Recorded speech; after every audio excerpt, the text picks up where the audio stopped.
కృష్ణ మెదడుకు దెబ్బ తగిలి ఉండవచ్చుననే నిర్ధారణకొచ్చాక న్యూరో సర్జన్ డాక్టర్ రావు అతన్ని తన వార్డుకు మార్చడానికి ఒప్పుకున్నాడు. లత వెళ్లి అడిగిన మీదట కృష్ణను స్పెషల్ రూంలో చేర్పించారు.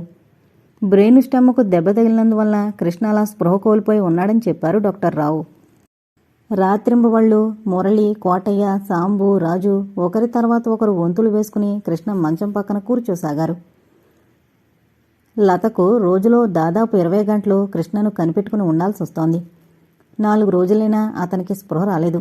4వ రోజు రాత్రి డ్యూటీ నర్సు కుడి కంటిపాప పెద్దదై ఉండడం గమనించి వెంటనే డాక్టర్ రావు గారికి ఫోన్ చేసింది. ఆయన వెంటనే వచ్చి పరీక్ష చేసి అర్జెంటుగా ఆపరేషన్ చేయాలని చెప్పాడు. ఆపరేషన్ థియేటర్ బయట ఆదురుదాగా నిల్చున్న లతతో, ఆపరేషన్ బాగా జరిగిందమ్మా, రక్తస్రావం నిలుపు చేశాం. యాక్సిడెంట్ అయినప్పుడు మెదడి లోపల భాగాలు దెబ్బతిని ఉండకపోతే రేపో ఎల్లుండిలో అతనికి స్పృహ రావచ్చు అన్నాడాయన. లత ముఖం సంతోషంతో వెలిగిపోతుండడం చూసి, ఈ పేషెంట్ మామూలు ఆరోగ్యం పొందితే బాగుండు, లేకపోతే ఈ అమ్మాయి జీవితాంతం అతని కోసం బాధపడుతూనే ఉండాలి పాపం అనుకుంటూ వెళ్ళాడు. రూమ్కి వచ్చిన దగ్గర నుండి నర్సు ప్రతి అరగంటకు వచ్చి అతని స్థితి గమనిస్తూ, ముఖ్యంగా కంటిపాపల సైజులో ఏమైనా మార్పులు వస్తున్నాయేమోనని కళ్ళలోకి టార్చ్ వేసి చూస్తూ ఉంది. టార్చ్ లైట్ వేసినప్పుడు ఆ కాంతికి కంటిపాప కండరాలు ముడుచుకోవడం గమనించి ఆమె తృప్తిగా వెళ్ళిపోయేది అవతలకు. ఈ నిమిషాన స్పృహొస్తుంది, ఇదిగో ఈ గంటలో కృష్ణ మాట్లాడతాడు అనుకుంటూ అతనకే చూస్తూ కూర్చుంది లత. పగలుపోయి రాత్రొచ్చింది, రాత్రిపోయి మరలా పగలొచ్చింది. 2 రోజులు గడిచాక కృష్ణ పరిస్థితి యథాతథంగానే ఉంది. బేలగా తన వంక చూస్తూ నిలబడ్డ లతతో, బహుశా ఇతనికి బ్రెయిన్ స్టెమ్ ఇంజ్యూర్ అయి ఉంటుంది, వెంటనే స్పృహొచ్చే సూచనలు లేవు, కానీ ఇతని ఆరోగ్య పరిస్థితి క్షీణించకుండా నిలబడి ఉండడం కూడా విశేషమే. ఒక్కోసారి మేము ఏమీ చేయలేక చేతులు ముడుచుకుని కూర్చున్నప్పుడు కాలమే అన్ని గాయాలను మానిపి రోగిని స్వస్థుని చేస్తూ ఉంటుంది. నీ ఓర్పుకు పరీక్షా సమయం ఇది. నాకెందుకనో ఇతను పూర్తి ఆరోగ్యవంతుడవుతాడనే ఆశుంది, ధైర్యంగా ఉండమ్మా అని చెప్పి వెళ్ళిపోయాడు డాక్టర్ రావు. ఆయన అవతలకు వెళ్లగానే కుర్చీలో కూలబడి వెక్కి వెక్కి ఏడ్చింది లత. బాధలను భరించి కష్టాలను ఎదుర్కొని ఆమె మనసు రాటుదేలిపోయింది. కానీ 2 రోజులుగా ఎంతో ఆశతో కృష్ణకు తెలివొస్తుందని ఎదురుచూస్తూ ఉంది. ఆ ఆశ నిరాశ కావడంతో మనసు ఊరడించుకోలేక ఒక్కసారిగా దుఃఖం పెళ్ళుబుకింది. రోజులు గడుస్తున్నాయి. కృష్ణ గొంతులో పాలు గాని కాఫీ గాని పోస్తే తాగుతున్నాడు. ఒకరోజు ఉదయం కృష్ణను పరీక్ష చేశాడు డాక్టర్ రావు.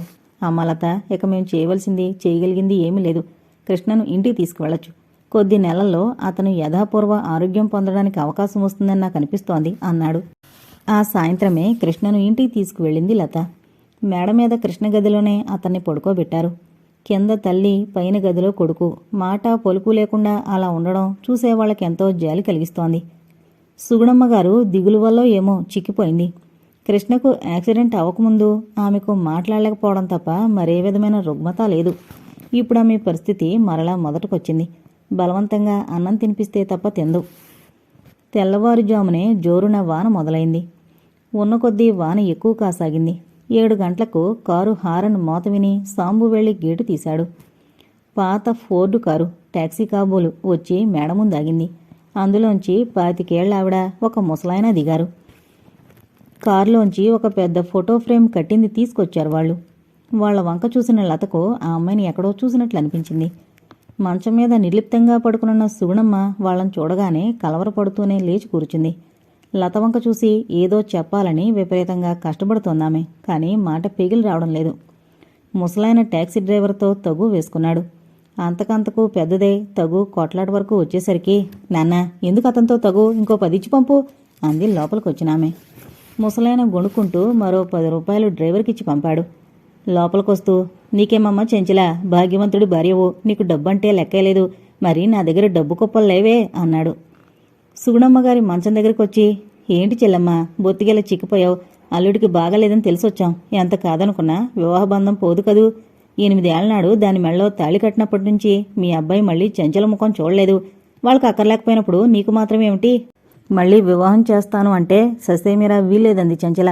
నేను ఎప్పటికీ కృష్ణబాబు పెళ్ళాన్నే, ఆయన కాదన్నా, ఆయన నా మెళ్ళో కట్టిన మంగళసూత్రం నిజం చెప్పేదా అంటూ మొండికేసి కూర్చుంది 8 ఏళ్లుగా. మొన్న ఆసుపత్రిలో మీ డ్రైవర్ కనపడి కృష్ణకు రైలు యాక్సిడెంట్లో దెబ్బలు తగిలిన వైనం చెప్పిన దగ్గర నుండి, నాన్న పట్టింపులకిది సమయం కాదు, అవతల నా కృష్ణ దెబ్బలు తిని పడున్నాడు, మంచికైనా చెడుకైనా నా జీవితం అతనితో వెళ్లమారవలసిందే అని పొట్టుబట్టు కూర్చుంది. అందుకని నీ కొడలు నీకు అప్పచెప్దామని వచ్చా అన్నాడు. అతని మాటలు వింటూ సోమయ్య, సాంబు నిర్ఘాంతపోయి చూడసాగారు. ఏంటో ఎలా చూస్తారు, సామాను తీసుకుని లోపల పెట్టండి అంటూ చేతిలో సామాను వాళ్ళకు అందించాడు. వెంట తీసుకొచ్చిన ఫోటో గోడకు తగిలించాడు.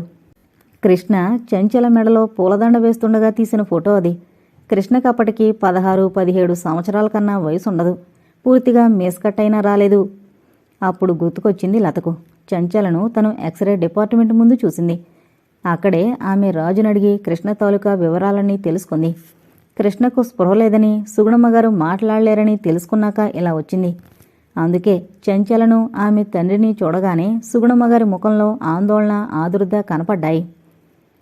కృష్ణ భార్య వచ్చిందంటూ ఊరి జనం ఒక్కొక్కరు వచ్చి చూసిపోసాగారు. మేడహాల్లో బిక్కుముఖం వేసుకుని లత మరో మూల దిగాలు పడి సుగుణమ్మ కూర్చున్నారు. ఈ మేడంతా నాదే అన్నట్లు చెంచల అటు ఇటూ తిరుగుతూ వచ్చేపోయేవారిని పరామర్శిస్తుంది.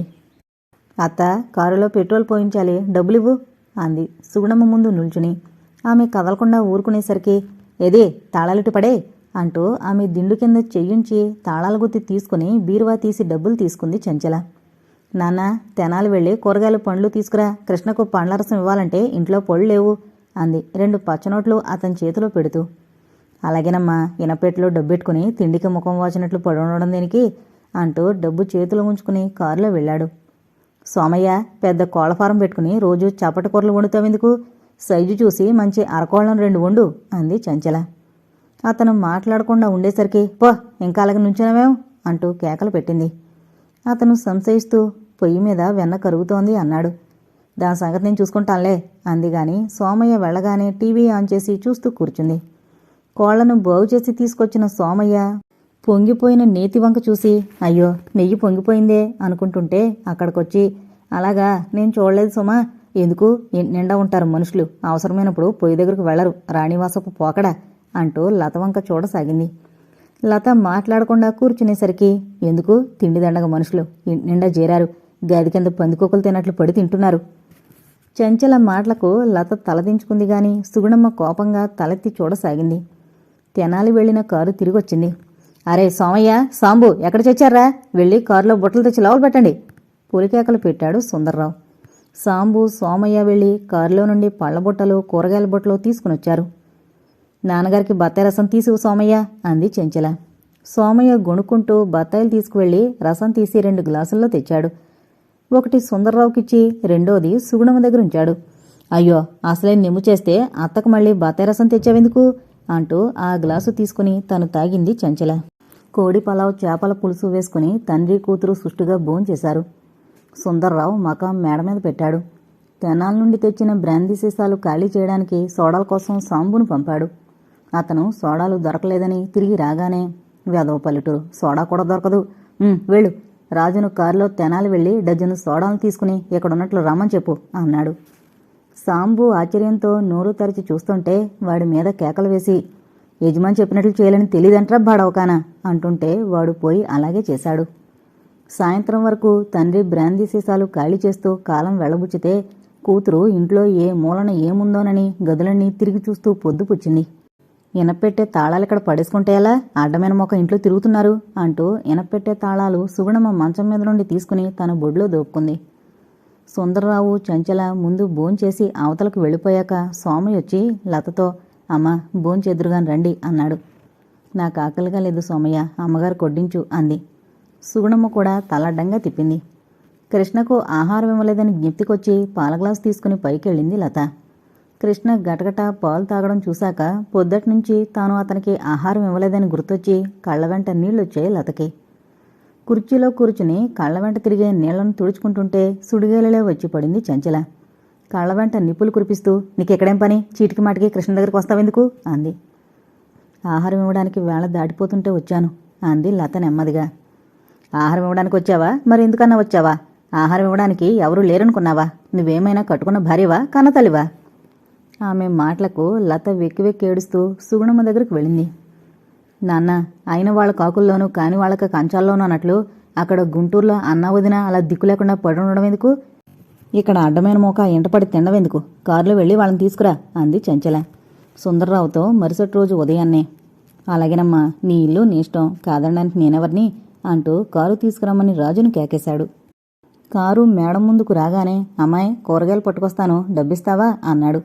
బీరువాలోంచి పచ్చనోట్ల పొత్తి తెచ్చి అతని చేతిలో ఉంచింది. సుందర్రావు కారులో అవతలకు వెళ్లగానే సాంబు వచ్చి లతతో, అమ్మా, కొత్తగా వచ్చిన ఆయన ఊరుకురికే తిడుతున్నాడు, పొద్దున్న సిగరెట్ పెట్టే తేవడానికి ఆలస్యమైందని చెప్పు తీసుకుని కొట్టాడు అన్నాడు. లోపల ఎక్కడో ఉంది పరిగెత్తుకొచ్చి, ఎవర్రా కొత్తగా వచ్చి నేనంటున్నావు, అయ్యగారనలేవా, కళ్ళు నెత్తికెక్కాయా, పొగరు బలిసింది నీకు అంటూ కేకలేసింది చంచల. ఏమమ్మో, మాటలు జాగ్రత్తగా రాని, ఇన్నేళ్లుగా ఇంట్లో ఉంటున్నా, నన్ను అమ్మగారు ఎప్పుడూ మాట అనలేదు అన్నాడు వాడు రోషంగా. రాస్కెల్, నాకే ఎదురు సమాధానం చెప్తావా, కూటికి లేకపోయినా నీళ్ళకేం తక్కువ లేదు. కూటికి లేకపోయినా పర్వాలేదు, నీ చేతి కింద మాత్రం పనిచేయలేని తల్లి అంటూ 2 చేతులు ఎత్తి దండం పెట్టి వెళ్ళిపోయాడు సాంబు. పోగరు మూత వెదవ, పోతే పోయాడు అనుకుంటూ లోపలికి వెళ్ళింది చంచల. సాంబు వెళ్ళిపోతే పశువులకు నీళ్లు పెట్టేవాళ్ళు ఉండడం తెలుసు లతకు. సావిట్లో పశువుల అరుపులు విని వెళ్ళింది లత. లతను చూడగానే పశువులన్నీ మోరలెత్తి చూస్తూ అరవసాగాయి. వాటికి కుడితి పెట్టి మేత వేసి తిరిగి మేడ దగ్గరకు వచ్చేసరికి కారు ఆగుంది. కారులోంచి 25 సంవత్సరాల యువకుడు, యువతీ దిగారు. అతనే ఎక్స్రే డిపార్ట్మెంట్ ముందు రక్తం కక్కుకుంటూ ఫోటో కోసం వచ్చిన వ్యక్తి. అతని వెంట చినిగి పేలికలైన చీర కట్టుకున్న ఒక ఆముంది. సోమయ్య, ఎలారా, అన్నయ్యను జాగ్రత్తగా తీసుకువెళ్ళి మేడ మీద గదిలోకి తీసుకుని వెళ్ళు. వదిన, సామాన్ తీసుకుని పైన గదిలో పెట్టుకో అంది చంచల.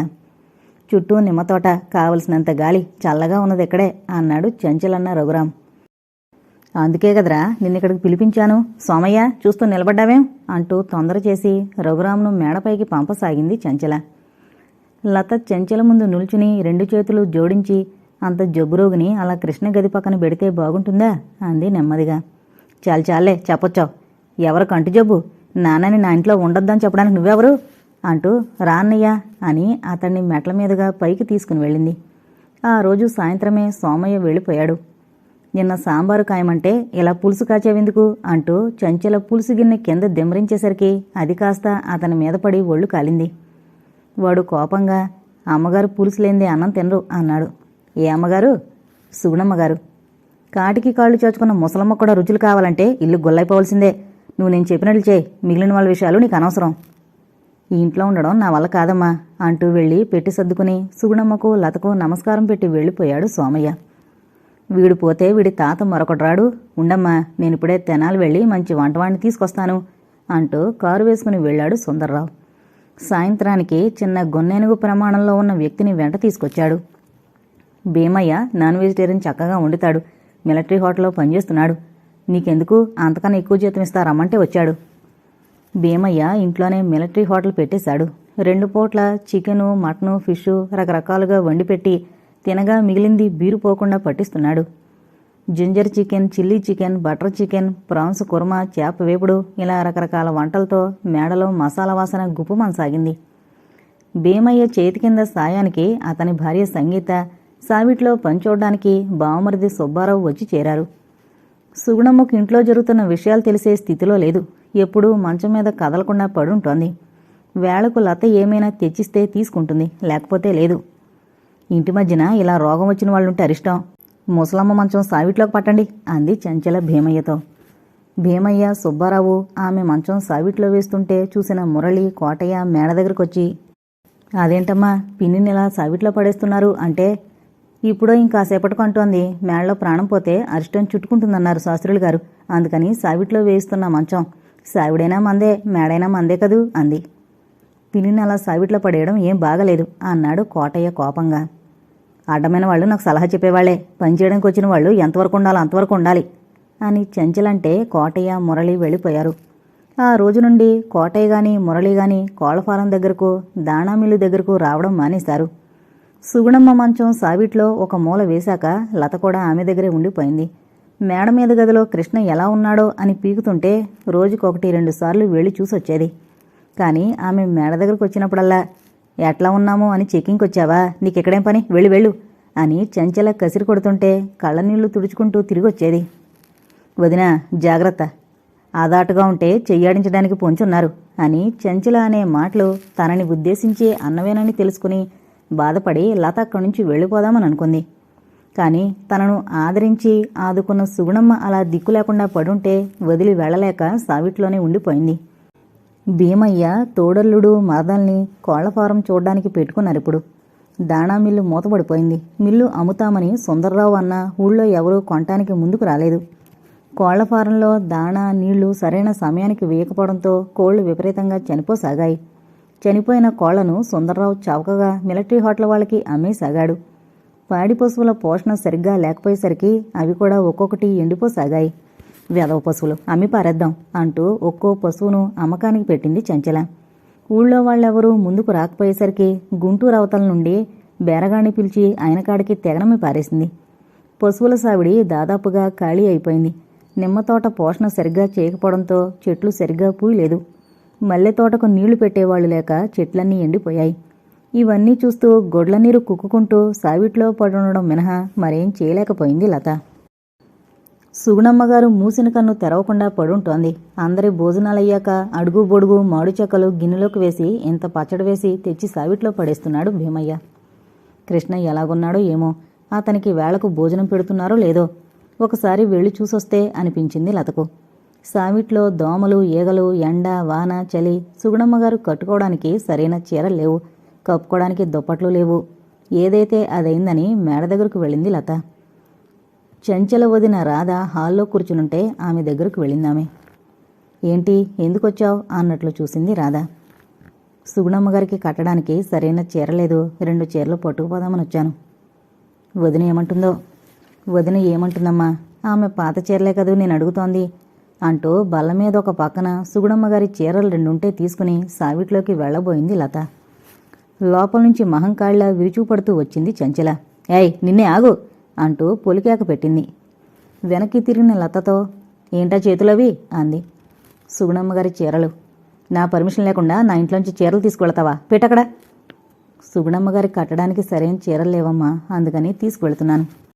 మంచాన పడుందానికి మంచి చీరలెందుకు, అవి మా వదిన కట్టుకోమనిచ్చాను అంటూ లత చేతిలోంచి గింజుకొని మాట్లాడకుండా పెట్టిన తిని ఓ మూల పడుంటే ఉండు, లేకపోతే అక్కడి నుంచి వచ్చావు అక్కడికి వెళ్ళు. అంతేగాని ఇలా లేనిపోని పెత్తనాలు చేయబోయేవో మర్యాద దక్కదు. రాదదినా, నేను లేనప్పుడు ఈ దిక్కుమాలిందని ఇంట్లోకి రానివ్వకు అంటూ లోపలికి వెళ్ళిపోయింది. సుగుణమ్మ మంచం పక్కన దిగాలు పడి కూర్చుంది లత. తనకిక్కడ స్థానం లేదు. చంచల తెగేసి చెప్పింది ఇవాళ. రోజురోజుకు ఇలా అవమానాల పాలై ఇక్కడ ఉండే కంటే వెళ్ళిపోతే మరి సుగుణమ్మ ఏమైపోతుంది? తనిక్కడ ఉంటే వేళకి ఏదో ఒకటి ఆమె గొంతులో పోస్తోంది. తను లేకపోతే ఆమె ఆలనా పాలనా చూసేవాళ్ళు ఉండరు. ఎదురుగా కనపడే మేడ మీద గదిలో తన కృష్ణున్నాడు. అతన్ని కంటితో చూడకపోయినా అదిగో అక్కడ కృష్ణ ఉన్నాడనుకుంటే ఏదో సంతృప్తి. ఎన్ని అవమానాల పాలైనా వీళ్లను వదిలి వెళ్ళనుగాక వెళ్ళను అనుకుంటూ కళ్ళు తుడుచుకోసాగింది లత. లత, మురళి భార్య లక్ష్మి సావిడి గోడ అవతల నుంచి పిలిచింది. లత దగ్గరకు వెళ్ళగానే చంచలరుపులు విన్నానమ్మా. ఇవో సుగుణమ్మగారికి కట్టడానికి చీరలు, ఇవో దుప్పట్లు, ఈ టిఫిన్లో అరిసెలున్నాయి. మీకేం కావాలన్నా నాతో చెప్పమ్మా, బాధపడకు. గేట్లోంచి రావాలంటే చంచల చూస్తుందేమోనని భయం పుట్టి ఇలా వచ్చాను అంది. కళ్ళ వెంట కారే నీరు తుడుచుకుని లక్ష్మి చేతిలోంచి చీరలు, టిఫిన్ క్యారియర్ తీసుకుంది. ఒకప్పుడు ఎంతమందినో కష్టాల్లో ఆదుకున్న సుగుణమ్మ ఈరోజు ఒకరి దయా ధర్మానికి ఆధారపడుంది. ఒకప్పుడు తనను ఎంతో ఆప్యాయంగా చూసిన ఆమె ఇప్పుడు దిక్కు లేకుండా మంచాన పడుంది. లక్ష్మి, శాంతమ్మ, కోటయ్య ఇరుగు పొరుగు వాళ్ళు సుగుణమ్మంటే అభిమానం ఉన్నవాళ్లు వచ్చి పండో పలహారమో ఇచ్చి వెళుతున్నారు. చంచల సుగుణమ్మగారు కోడల కోసమే దాచుంచిన చీరలు తీసి కట్టుకోసాగింది. ఇనపెట్లో నగలు పెట్టుకుంటోంది. ఇంట్లో ఉన్న పాత్ర సామాను తీసుకువెళ్లి అమ్మేశాడు సుందర్రావు. గుంటూరు నుండి డాక్టర్ వచ్చి రఘురామును చూసి వెళుతున్నాడు. డాక్టర్ గారు కృష్ణ గది దగ్గరికి ఏమైనా వెళతాడా అని చూసేది లత. ఆయన రఘురాం గది నుండి తిరిగి కిందకొచ్చేవాడు. పాతవాళ్లలో డ్రైవర్ రాజు మాత్రం మిగిలిన్నాడు. అతన్ని ఎందుకనో తీసేలేదు వాళ్ళు. అతనే ఏదో ఒక సమయంలో వచ్చి మంచి చెడు మేళ్ళలో జరుగుతున్న విషయాలు లతకు చెప్పి వెళుతున్నాడు. ఆస్తిని తెగనమ్మాలనే ఆలోచనలో ఉన్నారమ్మా. ఈ ఊళ్ళో వాళ్ళెవరూ ముందుకు రారేమోనని పొరుగురు వాళ్లకు కబురు చేద్దామనుకుంటున్నాడు ముసలాడు అన్నాడు ఒకరోజు. అతను చెప్పినట్లే ఆ తర్వాత కొంతమంది వచ్చి తోటలు, మేడాది చూసి వెళ్లడం జరుగుతోంది. కోళ్ల దాణా మిల్లు, ఖాళీ అయిపోయిన కోళ్ల ఫారం షెడ్యూల్ను ఇంకొక అతను కొనుక్కుని వెళ్ళాడు. అమ్మా, ఆస్తి కొనడానికి ఎవరూ ధైర్యం చేయడం లేదు. గుంటూరు ప్లేడర్ గారికి దస్తావేజులు చూపితే ఆస్తంతా సుగుణం పేరు రాశాడు ముసలాయన. ఆమె తదనంతరం కృష్ణకు అతని పిల్లలకు చెందాలని ఏర్పాటు చేశాడు. కృష్ణ గనుక సంతానం లేకుండా చనిపోతే ఆస్తి యావత్తు సంఘం జాగర్లముడిలోని సంగమేశ్వర ఆలయానికి చెందాలని ఊరిలో 4 పెద్ద మనుషులు ట్రస్టీలుగా ఉండాలని రాశాడు. అందువలన మీరీ ఆస్తి అమ్ముకోవడం అంత సులభం కాదు అన్నాడట. అప్పటినుంచి వాళ్లలో వాళ్ళు తెగ మదన పడిపోతున్నారు.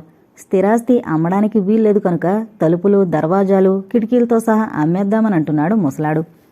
జాగ్రత్తగా ఉండమ్మా అని చెప్పి వెళ్ళాడు రాజు. కానీ లత ఏం చేయగలదు?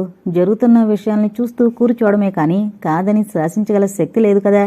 మేడ తలుపులు, దర్వాజాలు తీసి అమ్మలేదు గాని ఎవరికో సావిడ అమ్మేశారు. కొనుక్కున్నతను వచ్చేసరికి సుగుణమ్మను, లతను మేడలో పడమటింట్లోకి మారమంది చెంచల. పెంకు, వాసాలు, దూలాలు, స్తంభాలతో సహా పెకిలించుకుని వెళ్ళాడు. మేడ స్వరూపం మారిపోయింది. సుగుణమ్మగారు లేచి తిరుగుతున్నప్పుడు చక్కగా శుభ్రం చేయించి, బూజు దులిపించి, గడపలకు పసుపు రాయించి, గచ్చుమీద ముగ్గులు వేయించుంచేది. మేడలో ఇప్పుడు చెంచల, ఆమె తండ్రి ఉండేంత భాగం మినహా మిగిలిన గదులన్నీ బూజు, దుమ్ము, ధూళితో నిండున్నాయి. పని లేకపోవడంతో మిగిలిన వాళ్ళందరినీ పంపించేసింది చెంచల. తెనాలిలో కొత్త మిలిటరీ హోటల్ పెడుతున్నారని, వాళ్ళు చాలా పెద్ద జీతం ఇస్తామంటున్నారని చెప్పి వెళ్ళిపోయాడు భీమయ్య. చెంచల, సుందర్రావు ఎంత ప్రయత్నం చేసినా వంటకు గాని పనికి గాని మనుషులు దొరకలేదు. వంట పని చేయడం వదిన రాధకు, ఇల్లు శుభ్రం చేసే పని లతకు అప్పచెప్పింది చెంచల. లతను ఏ పరిస్థితుల్లోనూ మేడ మీదకు రావద్దని చెప్పిందామె. ప్లేడర్ గారి పుణ్యమా అని ఇప్పుడు సుగుణమ్మగారికి శుభ్రమైన ఆహారం పెడుతున్నారు. చెంచల పనున్నా లేకపోయినా లత మీద అరిచి కేకలు పెడుతుంటే ఒకరోజు ఆమె తండ్రి పక్కకు పిలిచి, ఊరుకోవే పాప, జీతం బత్తిన లేకుండా పడుండి ఇంటెడు చాకరీ చేస్తోంది. దాన్ని వెళ్ళగొడితే ఎంత పని నువ్వే చేసుకోవాలి. ఎంత ప్రయత్నం చేసినా ఊళ్ళో వాళ్ళెవరూ పనికొచ్చేటట్లు కనపడలేదు అన్నాడు. అప్పటినుంచి చెంచల లతను తిట్టడం, బాధించడం మానేసింది. సాయంత్రం ఇంటి ముందు కారు ఆగినట్లుంటే వెళ్ళింది లత. కారులోంచి న్యూరోసర్జన్ డాక్టర్ గారు దిగుతున్నారు. చెంచల ఆయనకి ఎదురుగా వెళ్లి నమస్కారం చేసి మేడ మీదకు తీసుకువెళ్ళింది. కృష్ణ విషయం ఆయన ఏం చెబుతాడో విందామని మనసులో కుతూహలంగా ఉన్న చెంచలకు జడిసి పైకి వెళ్ళలేకపోయింది లత. అరగంట ఉన్నాక కిందకు దిగొస్తూ రావుగారు, పరిస్థితి ఇదివరకటి మీద కొంత మెరుగ్గా ఉంది. నేను రాసిచ్చిన మందులు వాడుతుంటే ఇంకా మార్పు రావచ్చు. అప్పుడప్పుడు వచ్చి చూస్తుంటాను అంటున్నాడు. ఆయనకు బాగైతే ఇక నాకు కావాల్సింది ఏముంటుందండి? ఆస్తంతా అమ్మైనా సరే ఆయనకు ఆరోగ్యం కుదిరేలా చేయించుకోనా? నాకు ఆస్తి కంటే ఆయనే ముఖ్యం డాక్టర్ గారు. చెంచల మాటలకు ఉలిక్కి పడింది లత. రావుగారు వచ్చిన దగ్గర నుండి కృష్ణను బాగా చూస్తోంది చెంచల. ఇన్నాళ్ళు అతని ఆలనా పాలనా సరిగ్గా చూడక ఇప్పుడు ఆకస్మికంగా అతని గురించి, అతని ఆరోగ్యం గురించి ఇలా పట్టించుకుంటుందంటే ఏదో కారణం ఉండుంటుంది. ప్లేడర్ గారు ఆస్తి సర్వస్వం కృష్ణ పిల్లలకు చెందుతుందని, లేకపోతే దేవుడి మాన్యంగా మారిపోతుందని చెప్పాడని రాజు చెప్పాడు. అదేమైనా కారణమా అని ఆలోచిస్తుంటే ఒళ్ళు గగురు పొడిచింది లతకు. పొద్దున్నే మంగళతనొచ్చి మేడ మీదకు వెళ్ళాడు. తర్వాత అతనే వచ్చి కొబ్బరి నూనె, సున్నిపిండి తీసుకుని పైకి వెళ్ళాడు. తర్వాత వచ్చి వేడినీళ్ల బకెట్ తీసుకుని వెళ్ళాడు. ఆ మధ్యాహ్నం చెంచల నిద్రపోతూ ఉండగా రాజొచ్చి, కృష్ణబాబుకి తలపని చేయించి తలంటొచ్చాడు మంగయ్య. బాబు మంచం మీదనే పడుకున్నాడట. కళ్ళు తెరిచి చూస్తాడట గాని ఏం బదులు చెప్పడట. కూర్చోబెడితే వెనక ఆనుడు లేందే కూర్చోలేడట. రోజు వచ్చి బాబు ఒళ్ళు మాలిష్ చేసి వెళ్లమని మంగయ్యతో చెప్పారు అన్నాడు. తగిన కారణం లేందే కృష్ణ మీద శ్రద్ధ చూపరు వీళ్ళు అనుకుంటూ లోపలకు వెళ్ళింది లత. మరుసటి రోజున తెనాల నుండి ముకుందరామయ్య గారు వచ్చారు. ఆయనకు సుగుణమ్మగారిని చూపిస్తూ, ఆయన అలా మంచాన పడున్నారు. ఇటు చూస్తే అత్తగారిలా రోజురోజుకి క్షీణించిపోతున్నారు. నాకు మనసులో ఎంత బాధగా ఉందో డాక్టర్ గారు. చెబితే నమ్మరు గాని ఏ నూతిలోనో పడి చేద్దామనిపిస్తోంది. కానీ నేను కూడా పోతే అటు ఆయన్ని ఇటు అత్తగారిని చూసేవాళ్ళు ఉండరు కదా అని గుండె రాయి చేసుకుని బతుకుతున్నా అంటూ సొద మొదలుపెట్టింది. ముకుందరావు గారు సుగుణమ్మను పరీక్ష చేసి, చాలా బలహీనంగా ఉందమ్మా, సరైన ఆహారం వేళకిస్తూ నేను రాసిచ్చే మందులు వాడండి, ఉపయోగం ఉండొచ్చు అన్నారు. అలాగే డాక్టర్ గారు, ఎంత డబ్బు ఖర్చైనా సరే ఆమె ఆరోగ్యం బాగుపడ్డమే నాకు కావాల్సింది. చెంచల మాటలకు ఉలిక్కి పడింది లత. ముకుందరామయ్య గారు వచ్చినప్పుడు వెనక వంటగదిలో ఉండమని పంపింది చెంచల. అందుకని వెనకే ఉండిపోయింది గాని డాక్టర్ గారు అన్న మాటలు విన్నాక లత మనసులో ధైర్యం కలిగింది. ముకుందరామయ్య గారు వెళ్ళిపోతూ, లతానే అమ్మాయి ఉండాలి అని అడిగితే ఏదో నెమ్మదిగా ఆయనకు సమాధానం చెప్తూ ముందుకు తీసుకువెళ్ళింది. తర్వాత వాళ్ల మాటలు లతకు వినపడలేదు. ప్లేడర్ గారి సలహా పుణ్యమా అని ఇప్పుడు సుగుణమ్మను, కృష్ణను బాగానే చూస్తున్నారు. మంగయ్యొచ్చి రోజూ కృష్ణ ఒళ్ళు మద్దన చేసి స్నానం చేయించి వెళుతున్నాడు. కానీ కృష్ణ తనంత తానుగా లేచి కూర్చోవడం గాని నడవడం గాని చేయలేకపోతున్నాడు. పండ్లరసం, పాలు, మందులు ఇవ్వడంతో సుగుణమ్మగారి పరిస్థితిలోనూ కొంత మార్పు వచ్చింది. ఖాళీ సమయాల్లో మల్లెపొదలకు నీళ్లు పెట్టి ఎండిన కొమ్మలను తీసేసి చెట్లను శుభ్రం చేయసాగింది లత. చంచల ఆమె సంగతి పట్టించుకోవడం లేదు.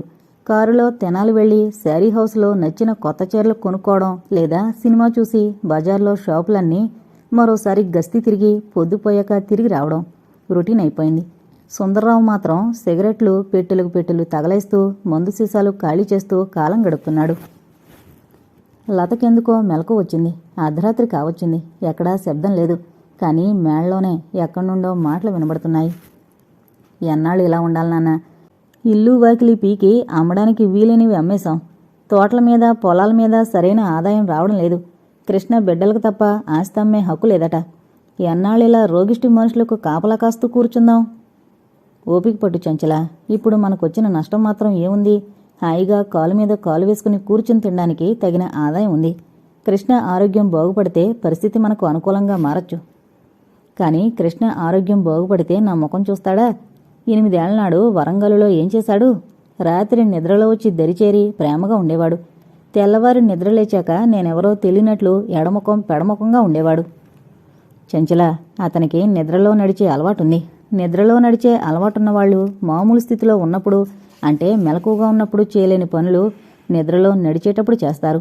ఎందుకంటే అప్పుడు వారికి ఈ పని చేస్తే తప్పు, ఈ పని చేస్తే ప్రమాదం అనే విచక్షణ పోతుంది. మనసు అట్టడుగు పొరల్లో ఉన్న కోరికలకు అనుగుణంగా వాళ్ళు నడుచుకుంటారు. 16-15 సంవత్సరాల వయసప్పుడు యవనోద్రేకం తీవ్రంగా ఉండి నిద్రలో నీ వద్దకు నడిచొచ్చేవాడు.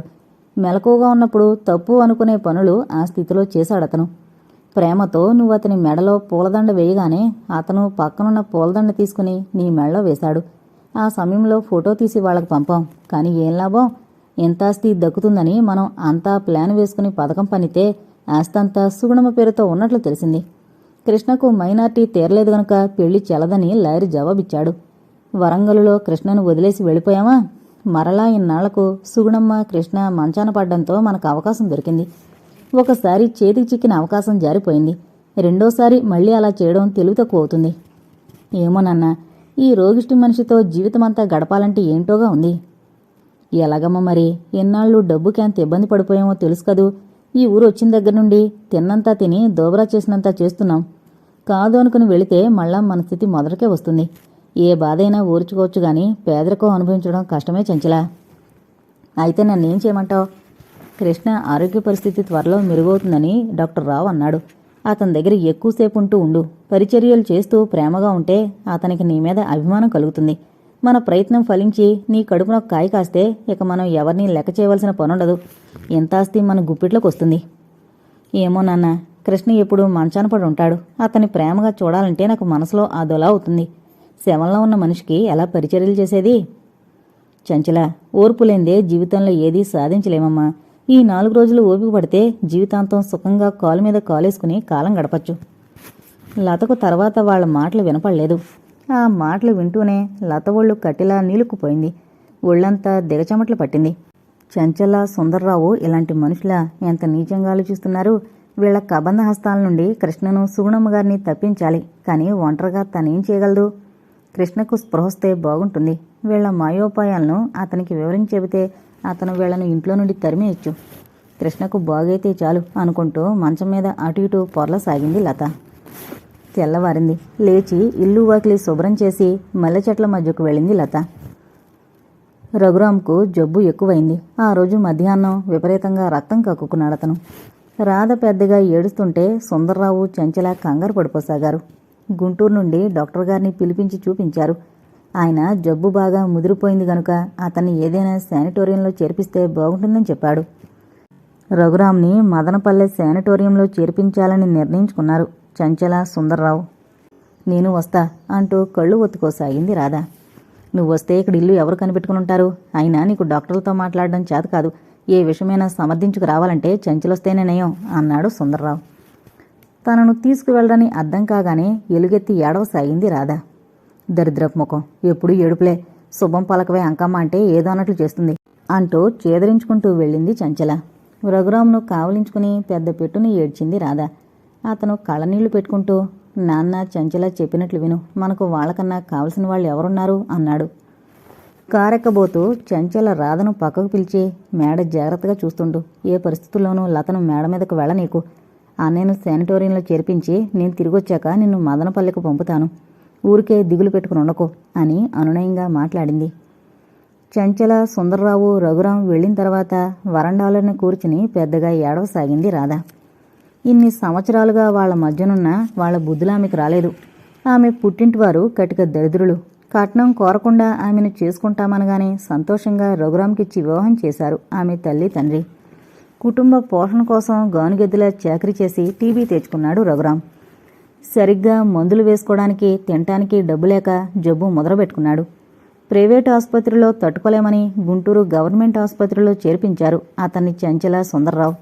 ఇంతలో చంచల భర్త ఎప్పుడో 8 ఏళ్ల నాడు వివాహం చేసుకుని వదిలేసి వెళ్ళిన అతను స్పృహలో లేకుండా పడున్నాడని తెలుసుకుని ఇలా వచ్చారు. జబ్బు ముదిరిపోయాక బంగారం లాంటి మందులు వాడినా ప్రయోజనం లేకపోయింది. జరిగిన విషయాలన్నీ జ్ఞప్తికి తెచ్చుకుంటూ దిగులుపడి వాకిట్లోనే కూర్చునుండిపోయింది రాధ. ఆమె అలా విచారంగా ఉండడం చూసి వంట పనులు తనే చేయసాగింది లత.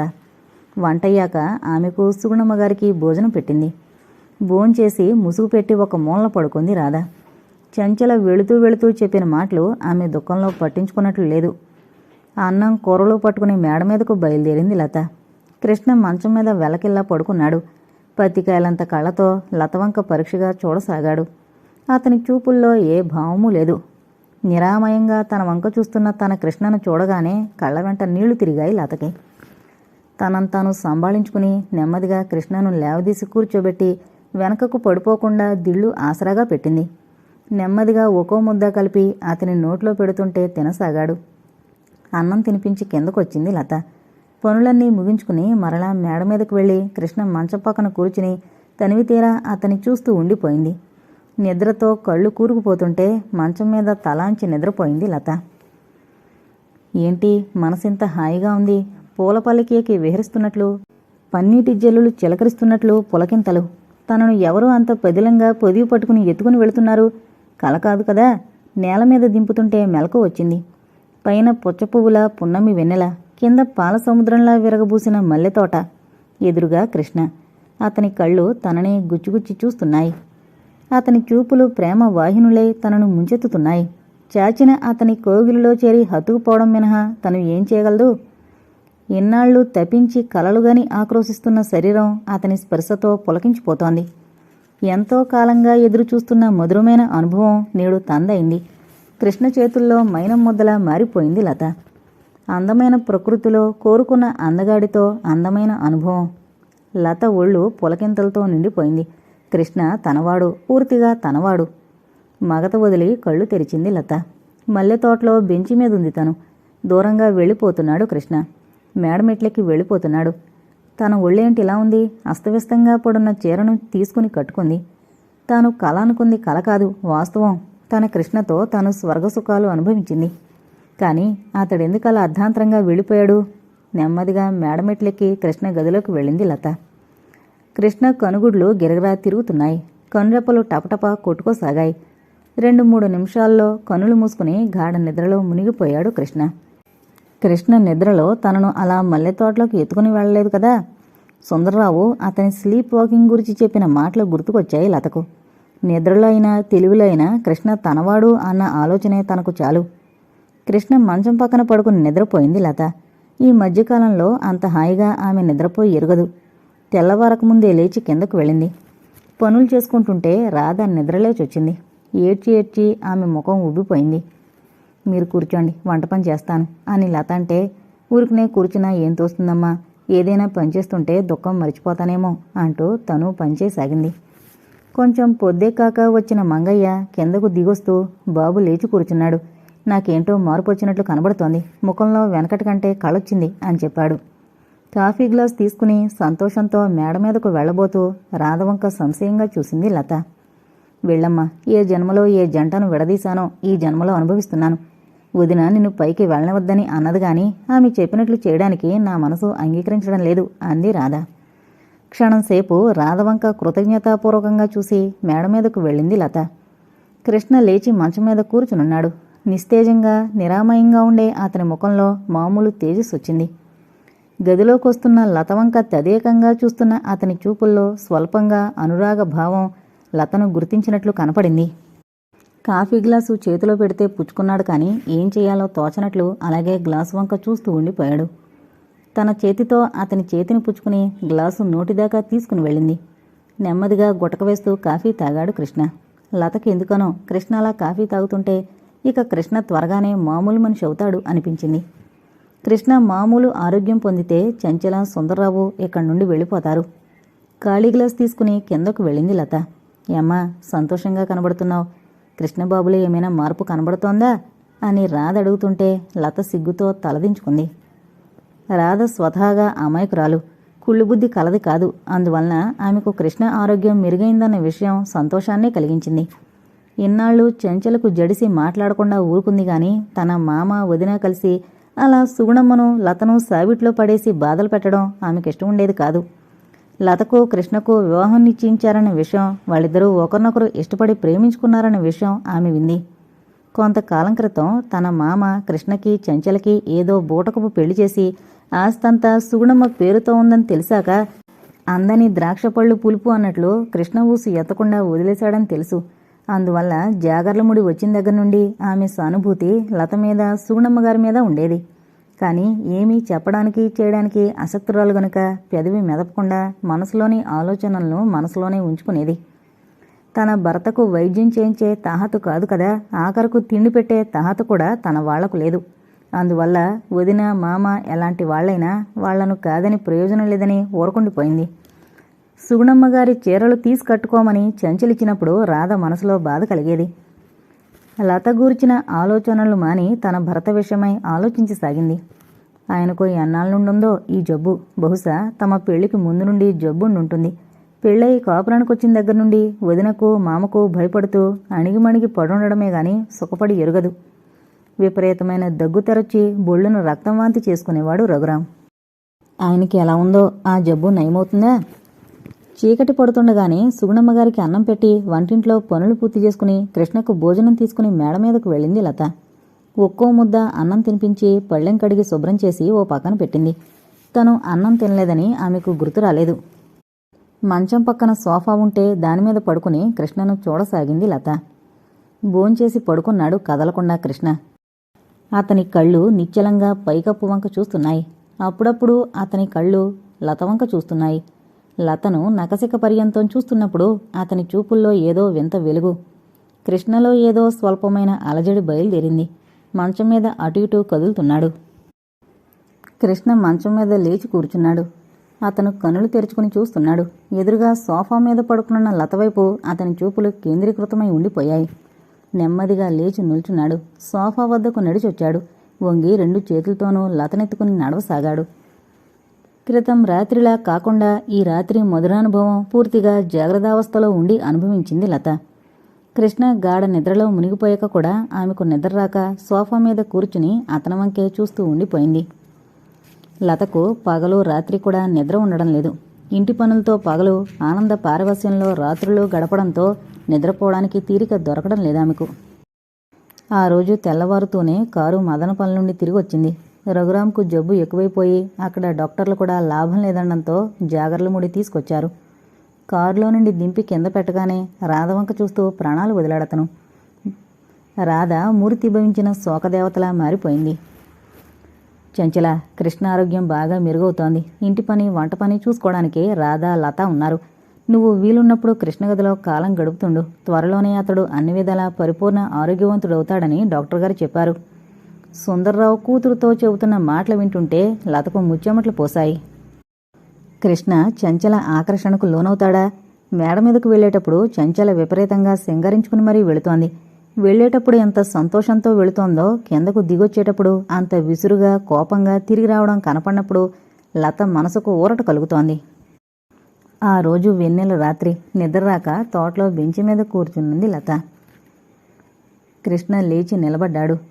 మంచం పక్కన సోఫా మీద పడుకుని నిద్రపోతున్న చంచల ఇదేమీ గమనించే స్థితిలో లేదు. అడుగులు ముందుకు వేసి సోఫా ముందు నిలబడ్డాడు. ముందుకొంగి క్షణంసేపు చూశాడు. తల అడ్డంగా తిప్పుతూ ముందుకు సాగాడు. మేడమెట్లు దిగి మల్లె తోటలోకి వచ్చాడతను. బెంచి మీద పడుకునున్న లత దగ్గరకు వెళ్ళాడు. కృష్ణ కౌగిలిలో ఇమిడిపోయి సర్వం మరిచిపోయింది లత. మేడ కిటికీలోంచి ఒక రుద్దిని నేత్రాలు ఆ సమయంలో ఎందుకనో మల్లె తోటలోకి చూశాయి. చంచల, ఎన్నాళ్లకు మన శ్రమ ఫలించింది సుమా. రాత్రి నువ్వు కృష్ణ మల్లె తోటలో ఉన్నప్పుడు చూశాను. నీ కడుపున ఒక కాయ కాస్తే ఇక ఆస్తంతా మందే. ఏంటి నాన్న నువ్వు అనేది? పగటి కళ్ళు కండం లేదు కదా? అయితే నువ్వు రాత్రి మల్లె తోటలోకి రాలేదా? లేదే. అలా అయితే ఈ రాత్రి కృష్ణను లతను ఒక కంట కనిపెట్టుండాలి అంటూ రాత్రి తను చూసిన విషయాన్ని కూతురుతో చెప్పాడు సుందర్రావు. అలా అయితే దాన్ని ఇప్పుడే ఇంట్లోంచి వెళ్ళగొడతా. మళ్ళీ మొదటకొస్తావేమమ్మా? దాన్ని వెళ్ళగొట్టినందువల్ల అల్లరవడం తప్ప మనకు ప్రయోజనం ఏముంది? వాడు ఎలాగైనా మామూలు మనిషి అవడం కావాలి మనకు. వాడు ఎవరితో తిరిగినా మనకు లెక్కలేదు. నీ కడుపున కాయ కాస్తే చాలు. వాడు ఎలా పోయినా మనం పట్టించుకొనక్కర్లేదు. చంచల ఆ రాత్రి నిద్రపోకుండా సోఫా మీద కూర్చుని ఉండిపోయింది. కృష్ణ కనురెప్పలు కొట్టుకోవడం, కనుగుడ్లు గిరగరా తిరగడం, కాసేపట్లో అతను లేచి మేడమెట్ల వైపుగా రావడం చూసిందామె. కృష్ణ, ఆగు, ఎక్కడికి వెళుతున్నావు? చంచల అరుపులు అతను విన్నట్లు లేదు. విసవిస నడుస్తూ మెట్లు దిగిపోయి మల్లె తోటలో లత దగ్గరకు వెళ్ళిపోసాగాడు. కృష్ణ వెనకనే పొరుగులాంటి నడకతో వచ్చిన చంచల ఎదురుగా కనబడుతున్న దృశ్యం చూసి విపరీతంగా చలించిపోయింది. కృష్ణ, లత ఒకరినొకరు పెనవేసుకుని గాఢ పరిశ్వంగంలో ఉన్నారు. చంచల ఉద్రేకంతో ఊగిపోసాగింది. తనది అనుకున్న వస్తువు చేజారిపోతుంది అనుకున్నప్పుడు కలిగే ఉద్రేకం, అసూయ, అవమానం, రోషం, క్రోధం మనిషిని దహించివేసాగాయమెను. ఈ లత దిక్కుమాలింది. తన దయాధర్మంతో మేళ్ళలో ఒక పక్కన పడుంటున్న లత ఈరోజు కృష్ణ కౌగిలిలో ఇమిడిపోయింది. ఇంతకన్నా పరాభవం ఏముంటుంది తనకు? నాకంటే లత అందంగా ఉందా? మరి కృష్ణెందుకు నన్ను వదిలి కిందకు దిగొచ్చి ఆమె చెంతకు చేరాడు? విపరీతమైన దగ్గుతరొచ్చింది చంచలకు. దగ్గి బుళ్ళను వాంతి చేసుకుంది. విపరీతంగా అయిన వాంతితో పాటు ఆమె ప్రాణం కూడా పోయింది. చంచల పరిగెత్తుకొచ్చి కూతుర్ను పొదివి పట్టుకుని గూడును విలపిస్తున్న సుందర్రావు కేకలకు రాధ, కోటయ్య, మురళి, లక్ష్మి, శాంతమ్మ ఇంకా ఇరుగు పొరుగు వచ్చి చేరారు. ఎవరో వెళ్లి ప్రైమరీ హెల్త్ సెంటర్ డాక్టర్ గారిని తీసుకునొచ్చారు. చంచల్ను మేడ వరండాలో బల మీద పడుకోబెట్టారు. డాక్టర్ గారు పరీక్ష చేసి లాభం లేదు. ఈమె చనిపోయి 10 నిమిషాలు దాటిపోయి ఉంటుందప్పుడే. ఉబ్బుగా ఉన్న ఆ గోళ్లవి చూస్తే ఈమెకు ఊపిరితిత్తుల్లో క్షయవ్యాధి ఉండుంటుందేమోనని అనుమానంగా ఉంది. అందులోనూ ఆమె అన్న కూడా క్షయవ్యాధితోనే తీసుకుని పోయాడు. అంటుజబ్బు తెలియకుండా మనిషిని తినేసి ఉంటుంది. లేదు డాక్టర్ బాబు, నా దురాశే నా బిడ్డను తినేసింది. ఉన్న ఆస్తి పోయి నిరాధారంగా అవస్థలు పడుతున్నప్పుడు నా బిడ్డలైనా ఇలా లేమి బాధలు ఎరకుండా ఐశ్వర్యవంతులే జీవించాలని కోరుకున్నాను. దురాశ దుఃఖానికి చేటు అన్న విషయం మర్చిపోయి ఐశ్వర్యవంతుడైన కృష్ణబాబును అల్లుడిగా చేసుకోవాలని ఎన్నో మాయోపాయాలు పన్నాను. ఈ ఆస్తంతా కాజేయాలనే దురాశతో ఇక్కడ చేరాను. నా అత్యాశ నాకు గుణపాఠం నేర్పింది. వృద్ధాప్యంలో ముందు కొడుకును, ఇప్పుడు కూతుర్ని పోగొట్టుకున్నాను. నా పాపాలకు నిష్కృతి లేదు. జీవించినన్నాళ్ళు కుమిలి ఏడవడం మినహా నాకు గత్యంతరం లేదు. నెత్తి బాదుకుంటూ విలపించసాగాడు సుందర్రావు. మేడకు సున్నం కొట్టి ముందు బయలులో పందిరి వేశారు. వివాహ వేదిక మీద పెండ్లి కొడుకు అదివరకే వచ్చి కూర్చున్నాడు. సిగ్గుతో తలదించుకుపోయిన లతను వేదిక దిశగా నడిపించుకుంటూ తీసుకొచ్చారు. ఒక్కసారి తలెత్తి పెళ్లికొడుకు వేషంలో ఉన్న కృష్ణను చూసి చటుక్కున తలదించుకుంది లత. పెళ్లి పందిట్లో తిరుగుతున్న సుగుణమ్మ కృష్ణను, లతను వివాహ వేదిక మీద చూసి తృప్తిగా తల పంకించింది. కృష్ణ మనసులో ఎన్ని అలంకారాలున్నా పొరువంలోని ఆడపిల్లకు చిరుసిగ్గే సింగారం అని అనుకుంటుంటే అతని ముఖం మీద నెలవంక చంద్రుళ్ల చిరునవ్వు మొలకెత్తింది. ఇంతటితో చిరుసిగ్గే సింగారం అనే నవల కంప్లీట్ అయిందండి. దయచేసి మన ఛానల్ను సబ్స్క్రైబ్ చేసుకోగలరు. Thank you.